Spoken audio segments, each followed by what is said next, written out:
Hey guys, Sarge here. I want to come and talk to you guys today about the Smith and Wesson Shield chambered in 45 ACP. I've had this gun now for almost 3 years, give or take. I'd say about maybe three and a half years. I've shot a couple thousand rounds through it, and I want to give you guys kind of my impressions of it. When this pistol came out, there's a lot of buzz. And I will say this is the first pistol that I bought without looking up reviews. So without looking up any reviews of it first, or kind of letting it be out on the market for a little bit to work out any bugs if it had any, I just went in to my local gun store at the time, and I asked them, I said, hey, do you guys have the new Smith Wesson Shield 45? They said yes, and I went and bought it. And the biggest reason why is I've had nothing but success out of the M&P line of pistols, and I've said it for a very long time. I love the M&P line. I just wish that they had a better aftermarket, and that's really the only negative side of the M&Ps that I have. So going into the Smith Wesson Shield 45, a lot of people might be a little bit worried with it just because of how small of a pistol it is. It's just over an inch in overall width.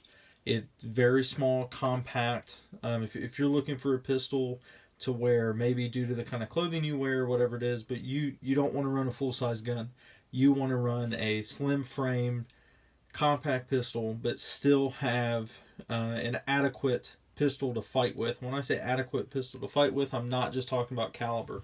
Okay, whether this was chambered in 9 or 45, that I'm referring to the overall dimensions of it, the recoil, actual recoil impulse, and that's something I want you guys to pay attention to. If you go and watch a video of somebody shooting a Smith & Wesson Shield 45 and it's this small of a pistol shooting 45 ACP, you might see it blowing out of their hands or whatever it is, and you think, man, okay, that's just too much round for this small of a gun. But what you're not understanding is that individual does not know how to properly grip a gun to control recoil. And that is a huge part of it. I'm going to do some shooting reviews of this pistol, guys. And I'm going to go into detail talking about some of the different applications that I personally use it for. And that's going to be in a series later on with the range review of it. But I just wanted to do the tabletop version just so you guys can kind of see it up close. But just know, okay, this is a very controllable pistol. Very rarely will I say, like people ask me all the time, hey, what do you think about this gun? What do you think about this gun? And normally my response is, hey, if you've never shot it before, go to a range, find it on a rental rack, and go and shoot a couple rounds before you decide if that's right for you. Because I don't know your medical issues. I don't know any sort of disabilities you may have, your limitations. I don't know them. Okay, so if you don't paint the whole picture for me, I don't want to tell you to go get XYZ pistol and it not fit your needs. What I will tell you about the Smith & Wesson Shield line, it'll fit your needs. These are fantastic pistols, and I recommend them to anybody. Honestly, I think that they are fantastic. So this individual one is the obviously 45 ACP, but it has their 2.0 upgrades. And for some of you guys that are newer gun owners, and maybe you're looking at this pistol to conceal carry, and you kind of hear people talk about 2.0, what does that mean? Well, I'm going to show you a old warhorse here. This was one of my first pistols ever bought. And this is a Smith & Wesson Shield, technically the 1.0 or the Gen 1s, whatever they call it. And I've had this for years. I've shot it a bunch. I've used it in classes. I've let students use it if they come to a class and don't have a gun. This is one that I highly recommend, especially if they're looking for a concealed carry. But this is the Gen 1. Now, this is not how all the 1.0s will look, because I have what's called Talon grips on the frame. So these are adhesive grips that you just basically stick on to the grip here, and it wraps all the way around it. This is, I believe, his granite texture, so it's very rough. Nowhere near the texturing that's on here. And the reason why, this has a very slick grip to it. So if your hands were, you know, overly sweaty, or, you know, you had other, you know, let's just say maybe you did have blood, whatever it is, it might be harder to grip on to just a straight slick pistol than it would be if it had a little bit of texture. And for me, even if you look at my 1911s or my SIG P220, I like having texturing on the grip, especially when we're talking about running a gun with one hand. I like having texturing on a grip. So that's a huge complaint that people had with the original lineup of the Shields, is the slick grip. So what a lot of people do is they go and put grip tape on it. Then the next complaint people had was the trigger on the 1.0s, and I'll show you a comparison of the two just so you can kind of see them. But that was a huge complaint. Complained a lot about the triggers. Now, for me personally, that's kind of to each their own, kind of an argument with that. Do some triggers make it nicer to shoot? Yes. But does that per se make it easier? I would say no. It would be easier if you have mastered this trigger. So if you can already hit 1-inch groups at, let's say, 5 yards with this trigger, then maybe adding a little bit of a nicer trigger to it would improve you personally, right? That would make sense. But don't go out and drop in new triggers in your guns if your fundamentals are crap, because you're only going to hurt yourself, right? So it's kind of how I feel about recommending triggers to people. The grip. I like aggressive grips. Not everyone else out there likes aggressive grips. So maybe some people do like the slick grip, right? It's just not for me. So with the 1.0, that was a majority of the issues people had with them. As you'll see, I mean, this is a horrible paint job on it, but it was in a hurry, okay, and I didn't care, because this gun is just used to throw around, and it's held up through everything I've done for it. So, but then when they came out with the 2.0s, they basically put on every improvement that people made to their 1.0s in these pistols, okay? So all the 2.0 grips are nicely stippled. And this is not, I've heard some people say it's too much. Once you get some rounds through it, okay, it will even out. Okay, it is a very nice grip.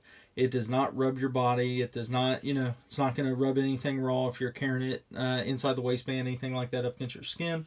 It is very comfortable. Okay, so let's go over the trigger real quick, guys. So with the 1.0, here's the trigger we got. Okay. And with the 2.0,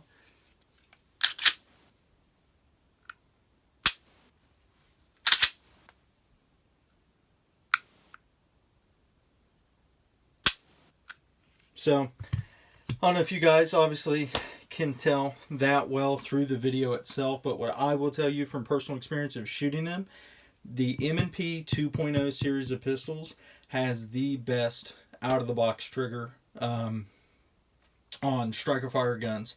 And I have P320s, I have I don't have H&Ks, but I have P320s, I have Glocks, I've shot H&Ks, I've shot Walthers, got it. I think these M&P 2.0s have some of the best out-of-the-box triggers on them, especially when you look at the slimline single stack variants. These are top-notch. So with the 9mm Shield, which you will get, and we'll do a separate video of the 9mm, I'm just kind of showing you guys. With the 9mm Shield, okay, we'll do the extended mag, okay, so that's what you're looking at. That's 8 rounds in a magazine. And then with the 45 ACP 2.0 in the extended magazine, you get 7 rounds. So something I want you guys to think about, this has now the same capacity as most 1911s. And it's half the weight, easier to conceal, right? A little bit of a better carry package overall. But, so we'll just do a side-by-side of these just so you guys can see them. Okay, so now the 9mm one is still just and I'm trying to line those up as best I can. It is a little bit shorter, guys, But if you look at the thinness, the 45 Shield is not that much thinner. And I'll line these up a little bit because the 45 Shield is a little bit longer lengthwise, but it's not that bad overall. And something I want you guys to consider is, if this is something you are going to carry, right? I wouldn't carry something that is just too thin. And that was one of my personal complaints with the original Shield, is before I put this grip tape on there that added a little bit of grip width to it, I just felt like it was too thin. Even right now, I just think that's almost too thin for me. These M&P Shield 45s are perfect. Like, it's perfectly just fits for me while shooting. And that's an important fact I want to point out, is it is perfect in my hand while gripping the pistol while shooting. Do not go to a gun store, gun range, whatever it is, and just say, yep, this feels good in my hand, and leave, right? Because those real slick grips will feel super nice in your hand. But then maybe when you go and shoot it, it doesn't feel as nice. Okay, so when people make comments like it feels good in my hand, have you shot it? Or are you just saying how it feels without shooting it, right? So this is a good feeling pistol in the hand while shooting, okay, and while not shooting. So you get 7 rounds in the extended magazine, and then you get 6 rounds in the flush fitting magazine, okay, as you can see here, and it is a small overall package with it, guys. There are a large amount of holster options, sight options. If you do want to switch out the trigger, they're out there, guys. You can. For me, what I do with the sights, as you can see, these are the normal sights that come on it. But when they come on it, they're 3 white dots.